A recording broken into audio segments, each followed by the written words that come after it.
Salve, torcida joséense, começando mais um vídeo. Hoje, vitória do São José, 3-0 contra a Portuguesa Santista. Voltamos para o G8. Solta o hino do São José, comemore, torcedor da Águia. A Águia do Vale está de volta finalmente ao G8. Campeonato Paulista da Série A2 de 2025, depois de umas rodadas aí turbulentas, a gente preocupado com o rebaixamento, com zona, e agora voltamos para o G8, estamos embolados de um grupo aí de 7 times com 15 pontos, mas graças à grande vitória hoje do São José, por 3-0 contra a Santista, conseguimos um saldo muito bom para alcançar a 7ª posição, saímos de 13º, 12º para 7ª posição do Campeonato Paulista, graças a Deus. Convido você a participar da rifa do canal.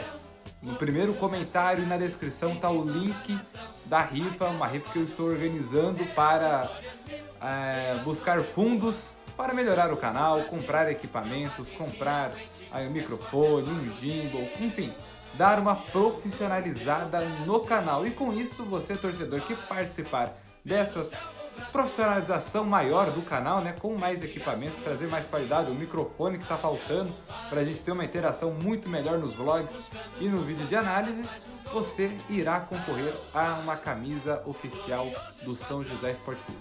O número é R$10, então acesse aí, ajude o canal, primeiro link aí nos comentários, link também na descrição do vídeo e seja feliz, quem sabe você não garante um número sorteado e leva para casa uma camisa oficial do São José Esporte Clube. Agora falando do jogo, falando da nossa maravilhosa Águia, o nosso time, que hoje foi uma seleção. Nós temos um caso, esse jogo foi encerrado de maneira crítica. É a primeira vez que eu vejo um jogo do São José encerrado antes do tempo total do jogo e também iremos comentar sobre isso, que é um absurdo, já adiantando o caso de racismo após o 3º gol do São José Esporte Clube. Falando do jogo, vamos iniciar falando da Águia do Vale. Novamente na rodada, o São José entrou sabendo de todos os resultados. Como o jogo da Portuguesa com o São José foi adiado para quinta-feira, o São José viu todos os times jogarem na quarta. Então, assim como na 10ª rodada, jogando no domingo com a Ferroviária, no sábado e no domingo de manhã vimos todos os times jogarem, a mesma coisa aconteceu nessa 11ª rodada. E para mim, a melhor coisa que poderia ter acontecido. Porque conseguimos vencer a última partida e recuperar, sair daquelas semanas, né, daqueles dias de só coisa negativa acontecendo, de uma péssima energia dentro do elenco, dentro do time, já para dar uma respirada e voltar a poder olhar para cima e ter esperança. E com a vitória de hoje, além de a gente concretizar a esperança que era voltar para o G8, nós aumentamos ainda mais, que agora é se manter e conquistar a classificação antecipada, seja na última rodada, enfim, conquistar a classificação para o mata-mata da Série 2. Então o São José entrou em campo sabendo que se ele vencesse por 1-0, ele seria o 9º colocado. Se ele vencesse por 2-0, ele seria o 8º. Se vencesse por 3, que foi o que aconteceu, ele seria o 7º. E se vencesse por 5, seria o 6º. Eu acho que a Portuguesa, não vou nem falar nessa questão, mas o jogo ter terminado antes, né, atrapalhou o São José ter chego à 6ª posição. Porque se ficasse do jeito que estava, com certeza os 5 gols sairia, o São José venceria por 5-0, viu? Do São José, eu estava editando os gols já, né, em tempo real ali, e eu não conseguia fazer outra coisa. Eu terminava um gol, saiu outro, terminava um gol, saiu outro. Foi muito engraçado. Então o jogo ter terminado antes até atrapalhou a nossa questão do saldo, porque, não sei não, hein, para mim tinha mais tempo ali para o São José fazer mais gols. Mas o São José entrou com esse cenário para a partida. Se eu vencer por 1-0, 2-0, 3-0, eu vou ter essa posição na tabela. Se eu empatar, eu vou ficar onde eu estou. Porque o São José, agora, não sei se estava em 13º ou 12º, com 12 pontos. O time acima dele era o Ituano, com 15. Então, se ele empatasse, conquistasse um ponto, ia para 13, a Portuguesa de 9 ia para 10, o São José ia continuar na parte de baixo. Ia continuar distante daí do G8. Porque agora nós temos que 7 times com 15 pontos. É muita coisa. Então o São José entra com a partida dessa forma, um primeiro tempo de muito estudo, sem chances do São José. O São José deu um cabeceio ali, fracos, sem problemas ao goleiro da Portuguesa Santista. A Portuguesa, por outro lado, um time também muito fraco tecnicamente, conseguiu chegar apenas uma vez num cabeceio, a bola passou por cima do gol do Ariel, foi mais perigosa do que a nossa jogada. A melhor chance aí do primeiro tempo foi da Portuguesa, e única, né? A Portuguesa depois não chegou mais também. Então o primeiro tempo não foi ruim de ser aquele jogo, assim, ruim. Não sei se vocês vão conseguir entender, mas foi um primeiro tempo que as equipes não ficaram paradas, foi lá e cá, só que para concretizar as jogadas que não saía. Então foi um jogo de muita marcação, mas sem objetividade, sem acertar o último passe. E era isso que faltava para o São José. Sofreu pouquíssimo no primeiro tempo, uma defesa sólida, acho que o Paulo Roberto acertou. Em termos de escalação, o São José só teve uma alteração na lateral esquerda, que o Felipe foi expulso, então teve essa alteração, de resto o mesmo time. E a gente viu uma equipe, principalmente até pelo meio de campo ali, conseguindo trocar passes, coisa que a gente não via com o time do Moacir. O São José conseguindo trocar passes, sair jogando com a bola no chão, e não só em lançamentos e chuveirinhos, que era que a gente estava vendo anteriormente.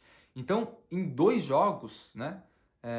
3, na verdade, né? 2 jogos de vitórias, as 2 vitórias. Mas em 3 jogos que o Paulo está à frente do time, a gente já viu uma mudança drástica de postura dos jogadores.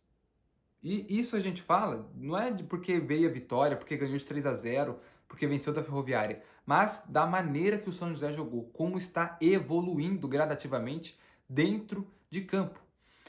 E teve um intervalo, um primeiro tempo fraquíssimo, não teve nem acréscimos.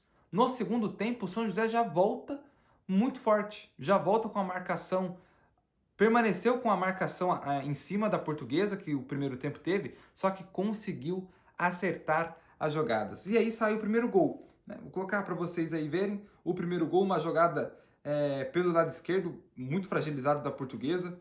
O Thiago Rubim faz uma grande jogada, uma jogada de lateral, cruza, e o nosso Cristiano, camisa 7, faz o gol de cabeça, abrindo o placar em Eurico Mursa, 1-0 para o São José. Então, importantíssimo esse gol. E aí eu já brinquei aqui em casa, né, com foguete, com meu pai. Ó, fecha a casinha, né? Fecha a casinha o Paulo agora. Não vamos deixar os caras chegar, vamos segurar o resultado. Que nada, né? O Paulo, surpreendendo a gente, foi para cima da Portuguesa e conseguiu chegar ao segundo gol. O segundo gol tá passando aí, que jogadaça.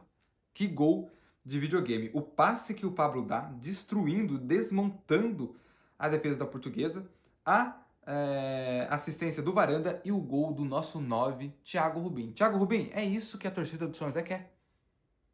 É esse jogador que queremos. Não é um jogador que chega uma bola dessa e perde, como foi contra a Ferroviária, como foi contra o Taubaté.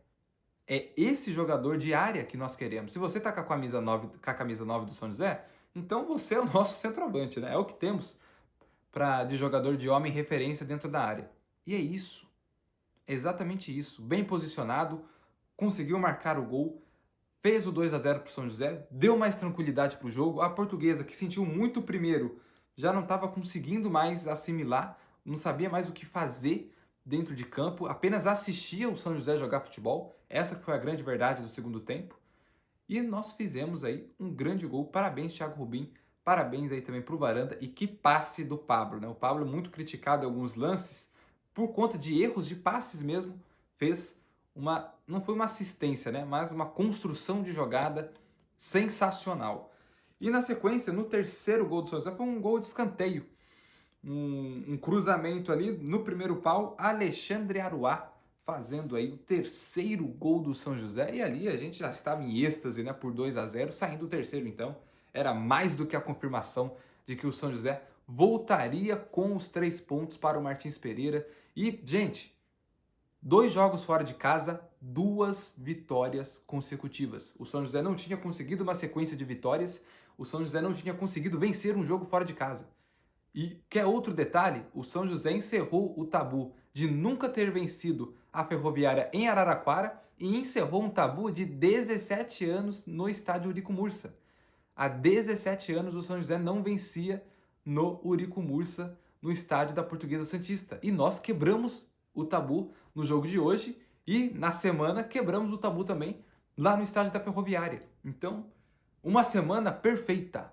Perfeita para o São José, com 6 pontos garantidos, uma reabilitação no campeonato, uma volta ao G8 e, acima de tudo, a confiança da torcida com o seu time, dos jogadores neles mesmos e a confiança do elenco, da torcida, da diretoria com o técnico Paulo Roberto. Então, Paulo, não sei como vai terminar a sua história no São José essa temporada, mas por esses 3 jogos, por você devolver a esperança para o torcedor do São José de sonhar com um acesso, de sonhar com uma classificação ao mata-mata, eu já deixo o meu muito obrigado e é nítido que o time melhorou muito.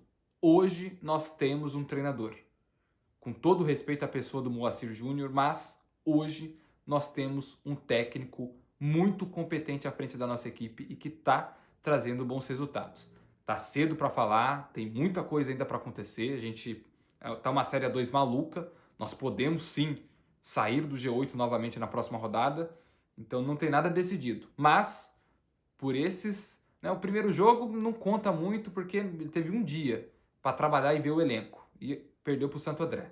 Mas a partir do momento que ele teve ali 2, 3 dias de preparação contra a Ferroviária e aí dando a sequência do trabalho hoje contra a Portuguesa Santista, é outro time. É simplesmente um time muito superior ao que estava sendo apresentado com o técnico Moacir Júnior. E após o terceiro gol, pessoal, teve 1 minuto de jogo e ocorreu um fato lamentável. Né? No final do campo, né, o estádio Eurico Mursa é muito próximo do gramado, então a torcida consegue cuspir nos jogadores, jogar objetos com muito mais facilidade e acertá-los, os xingamentos, enfim. E até então na transmissão, né, foi falado que estavam jogando, arremessando objetos dentro do campo. Então o goleiro da Portuguesa foi até o árbitro, ele foi até o meio do campo, falando, né, sobre o que estava acontecendo. Vou até ver o nome do goleiro, se eu não me engano é Christian, que o nome do goleiro da Portuguesa. Tom Christian, isso mesmo, Tom Christian, o nome do goleiro da Portuguesa. Então ele foi até o árbitro e aí a gente não sabia o que estava acontecendo. O policiamento chegou minutos depois ali no setor da organizada da Portuguesa Santista e o jogo não retornava 3, 4, 5, 10 minutos e nada, paralisação total. E até então a gente sem saber o que estava acontecendo, porque se é um caso de arremesso de objeto, 2 minutos ali conteve a torcida, o jogo volta. E com o passar do tempo foi chegando, né, a apuração foi feita e na verdade não eram objetos que estavam sendo arremessados, né? Pode até ter acontecido, mas o fato de ter sido paralisado o jogo foi uma acusação de racismo da torcida, uma parte da torcida ou um torcedor, não tenho essa informação, então não vou generalizar dizendo que os torcedores, a torcida organizada da Portuguesa, a torcida da Portuguesa, não vou generalizar, seria injusto da minha parte, mas um torcedor ou um grupo de torcedores da Portuguesa Santista foi racista com o próprio goleiro do time deles.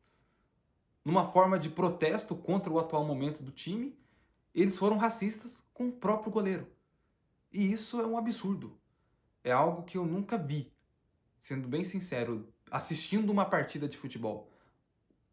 Ver pessoas que torcem para um time, né, são supostos torcedores, cometendo um crime de racismo contra os próprios jogadores. Não foi nem com torcedores rivais, não foi nem com jogadores rivais, foi com o jogador que defende o time dele, que ele estava no estádio. Então, é revoltante. E o jogo do São José é um jogo tão perfeito e que, como brinquei no começo, cabia mais gols do São José. O jogo estava muito dominado. O São José continuaria atacando. A Portuguesa estava sem poder de reação nenhuma dentro de jogo. Estava totalmente entregue ao São José. Então, cabia mais gols. Um jogo que poderia acabar de forma normal, né? De forma sem nenhuma polêmica, sem nenhuma baixaria, que foi esse nível que chegou. E Infelizmente, é triste. Pleno 2025, a gente está falando de racismo, mas é uma cultura brasileira, né? Está enraizada na nossa sociedade, é um país que demorou muito, tem 200 anos praticamente, né? 200, 300 anos que os negros foram libertos no nosso país, então é uma cultura enraizada racista que temos no Brasil e que se perpetua, né? Nós vemos casos ainda de racismo e, enfim, é crime que seja identificado se foi um grupo de torcedores que fizeram isso e que sejam punidos, né? Que faça valer a lei contra essas pessoas e ódio total a esse tipo de comportamento e não generalizando, né, a torcida da Portuguesa, mas culpando a quem fez, né, a pessoa ou as pessoas que cometeram esse tipo de crime. E eu tenho certeza que a grande maioria dos torcedores da Portuguesa devem estar tão revoltados quanto nós, torcedores do São José, do jogo ter terminado dessa forma. E para eles, né, olhando pelo lado deles, entraram na zona de rebaixamento por conta do saldo de gols, né, o saldo deles ficaram pior que do São Bento, então eles entraram na zona nessa rodada, viram o time perdido em campo, né? 11ª rodada já se foi, e ainda vê o jogo se encerrar desta forma, né? Com um crime de racismo. Então, para os próprios torcedores também da Portuguesa, deve estar sendo um dia muito difícil, muito pior que o nosso, com certeza, e muito mais revoltante disso ter acontecido com o time deles, né? De ter sido com o time deles, na casa deles. Eu espero acreditar que a grande maioria dos torcedores da Portuguesa estejam tão revoltados quanto nós, torcedores do São José, enfim, e pessoas e torcedores aí de outros clubes. Mas, pessoal, tirando essa parte lamentável, é parabenizar a equipe do São José pelo grande jogo que fez, parabenizar o técnico Paulo Roberto e aos jogadores, né? Estão demonstrando um outro clima, um outro futebol e nos dando esperança. Pés no chão, não tem nada ganho, não tem nenhuma classificação garantida, mas as coisas estão acontecendo e, principalmente, o time está evoluindo, né? Crescendo e na parte fundamental do campeonato. Crescer no final é a melhor coisa que pode acontecer. Você pode fazer as 10 primeiras rodadas perfeitas, que foi o que nós fizemos no ano passado. A partir da 10ª rodada, não vencemos mais. Então, começamos mal o campeonato e depois da 10ª rodada já estamos com 2 vitórias e sonhando, né? E acreditando e tendo fé e esperança. Então isso é fundamental. E domingo eu espero todos vocês no Martins Pereira. Vou fazer aniversário. Dia 23 de fevereiro é meu aniversário. Então estarei completando 20 anos. Estarei no Martins Pereira assistindo São José e São Bento e torcer para o São José ganhar, se firmar de vez no G8 e dar esse presente aí para mim e também para todos vocês, torcedores da nossa amada Águia do Vale. Novamente, a rifa, link aí na descrição e no primeiro comentário fixado. Participe, ajude o canal a crescer e evoluir, trazendo aí mais qualidade e produção nos vídeos para você mesmo, torcedor do São José. Muito obrigado a todos, se inscrevam, deixem o seu comentário, o que vocês acharam da vitória do São José, do caso lamentável que a partida se encerrou e as expectativas para o próximo jogo entre São José e São Bento. Meu muito obrigado, forte abraço e até domingo.